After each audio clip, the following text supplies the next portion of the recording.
कैसे हो रहा है ये तो तुम लोगों को नजर आ रहा है। अब जो जो भाई एक्सपर्ट्स हो वो कमेंट करो कि कैसा हुआ है काम। तो भाई पुरानी चादर मैंने नहीं कटवाई, जानबूझकर ही नहीं कटवाई, वो इस वजह से क्योंकि पुरानी चादर कटवाता और फिर ये लगवाता तो बिल्कुल ही जो है काम मतलब समझ लो कि हाईलाइट हो जाता, और हाईलाइट नहीं करना था।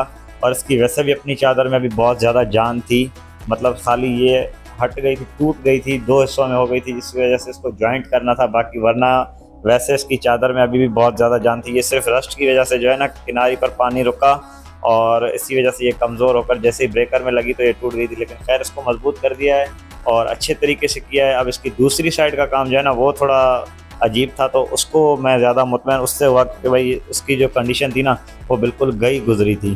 तो अब काफ़ी भाई लोग ये कमेंट करेंगे कि अगर इसकी चादर में जान थी तो ये ब्रेकर पर लगने के साथ टूटी क्यों।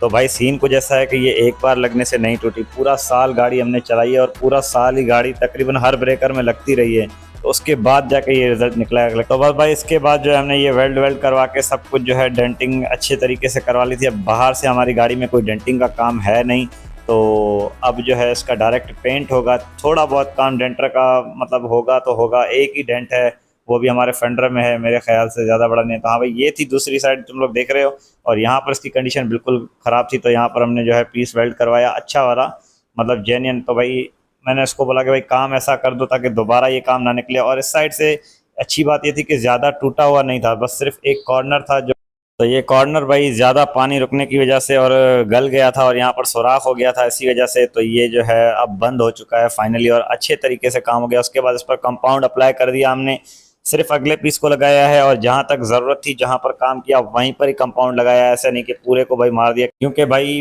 पिछली साइड पर इसकी अपनी जो है कंपनी वाली डैम्पिंग शीट और कंपाउंड अप्लाई किया हुआ था, फ्रंट पर भी था, लेकिन वो तो अब हटाना पड़ा क्योंकि काम हुआ, जाहिर सी बात है। और मतलब ये नहीं कि ओवर ही हमने पूरा कंपाउंड लगा दिया, बस जहाँ जहाँ पर रस्ट था वहाँ पर हमने इसको लाजमी लगाया ताकि भाई ये रस्ट लॉक हो जाए।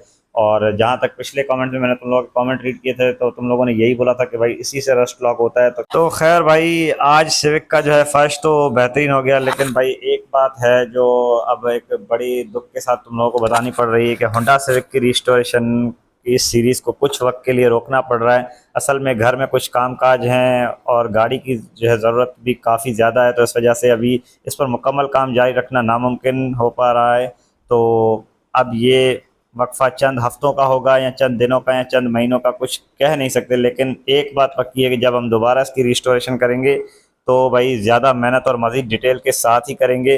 तो अगर आप चाहते हैं कि जब रिस्टोरेशन का अगला पार्ट आए तो सब्सक्राइब करके वीडियो को लाइक करके और बेल आइकन ऑल पर कर दो ताकि हमारे आने वाली हर नई वीडियो का नोटिफिकेशन तुम तक मिलता रहे। ओके, अल्लाह हाफिज़, बाय बाय।